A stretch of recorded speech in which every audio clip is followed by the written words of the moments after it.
Alright, well.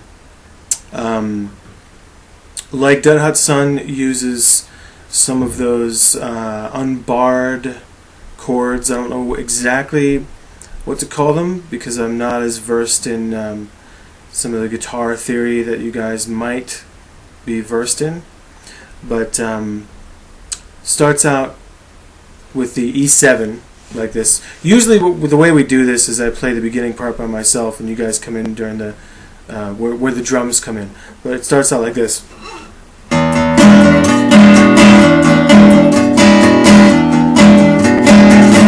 I had it all.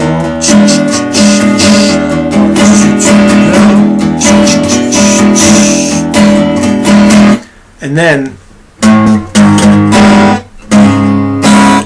basically the way you play that second chord is you make a D flat power chord on the 4th fret and then you play the A flat on the E string, but then, as I sometimes do, let the B and E strings ring out. So you have, I'm kind of playing individual notes within that chord but letting it all ring out. So you go.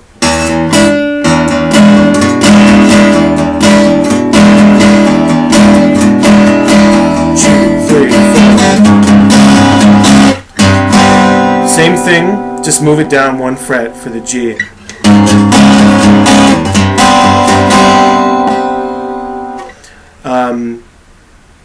I don't know if you can see it on the screen here, but it makes a lot more sense when I show you in person. That's a verse basically right there.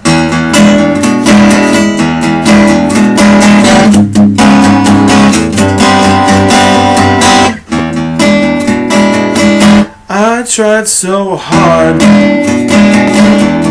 let it show, but it's true what you say about it. Then, I guess you could call this the bridge. Spans the 9th and 12th fret.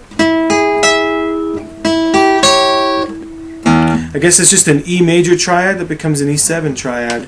Happy to know what windows apart. Lucky to see what happy to know. Nothing to do, so let's get far. Nothing to say, so sad. Then we go back and do a new verse.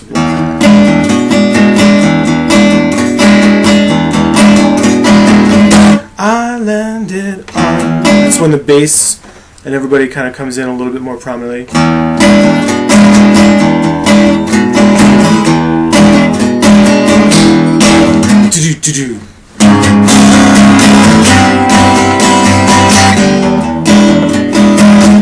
It's been a thrill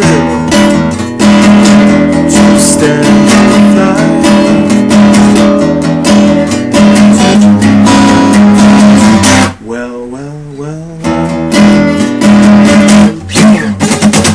Then in this part I do, it's a little different than on the recording.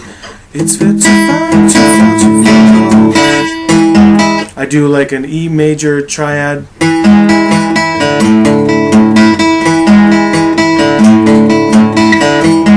I don't know what to call that.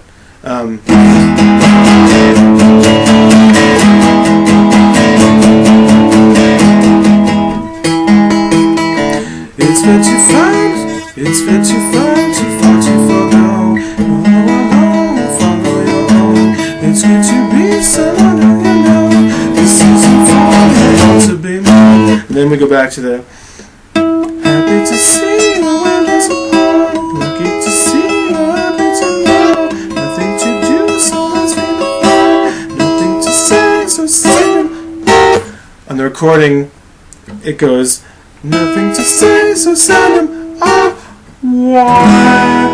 But when we do it live, I want there to be an extra beat because it's easier and it sounds better.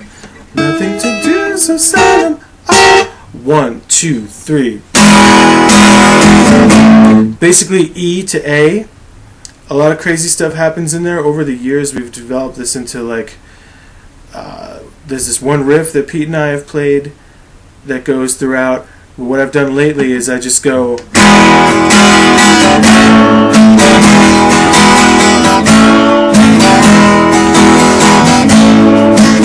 a little more garagey. I do that like 4 times, and then I do an E7 way up on the 12th.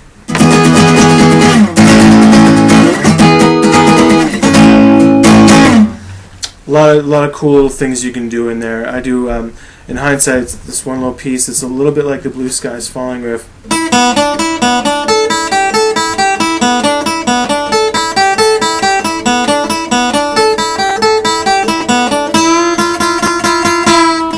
That kind of thing. We'll figure that out. But that's basically the whole song. It has 2 parts, and the tricky bit is just knowing when to not play and when to come back in. And what I'm planning on doing with Well Well is, instead of closing the set with it like we've been doing forever, we've done it a couple of times before where we do the E-A progression, and then at some point we're just going to let the E ring out and have the drums switch to the drum beat of Systems Fail. So we'll segue from the crazy ending of Well Well into the intro of Systems Fail. It's pretty cool. We've done it a couple of times.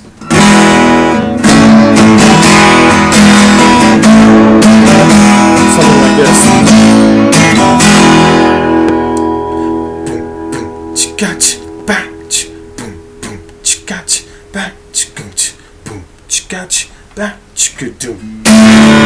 You get the picture.